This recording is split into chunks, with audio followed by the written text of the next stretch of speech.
Cantilever যখন slab করবেন তখন হচ্ছে ক্যান্টিলিভারের উপরে রডে ল্যাপিং দিতে হয় না, এই যেগুলো দিতে হয় না, এগুলো হচ্ছে স্টার্ট বাটন পর্যন্ত চলে যেত, বুঝতে পারছেন? যখন আমরা এখানে যে আমরা বিমটা দিছি, বিমের পরে এখানে স্ল্যাবটা করছি ক্যান্টিলিভার পুরোটা, ঠিক আছে? যেহেতু আমরা ক্যান্টিলিভার করছি, ক্যান্টিলিভার করার সময় কি হয়, এই বিমের যে লোডটা হয়, ধরেন আমি এখানে দাঁড়াইলে এই লোডটা কোথায় পড়ে? বিমের উপরের রডে পড়ে, হ্যাঁ? এইখানে টেনশন তৈরি হয়, ঠিক আছে?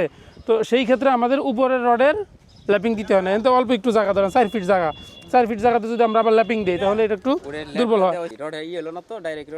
হ্যাঁ, বুঝতে পারছি। এটা একটু খেয়াল রাখার দরকার ছিল, এখানে ল্যাপিং ফেলানোটা উচিত হয় না, ঠিক আছে? আর হচ্ছে আমাদের ডিজাইনে তো মনে হয় এটা বাড়তি ছিল না, এটা বাড়তি ছিল না, এই জায়গাটা বাড়তি ছিল না তো, হ্যাঁ কম ছিল, আপনি একটু বেশি নিছেন। এই জায়গাও 6 ছিল, আপনি 1 ফিট করে ফেলছেন। এই যে এগুলো, এই যে 1 ফিট দিলে এই ডিজাইনটা পরে মিলবে না, খারাপ দেখা যাবে। এই যে ব্যালকনির, যে এটা তো ব্যালকনির ইয়ার সাথে মিলছে, তাই না? এই যে এইখানে আসছে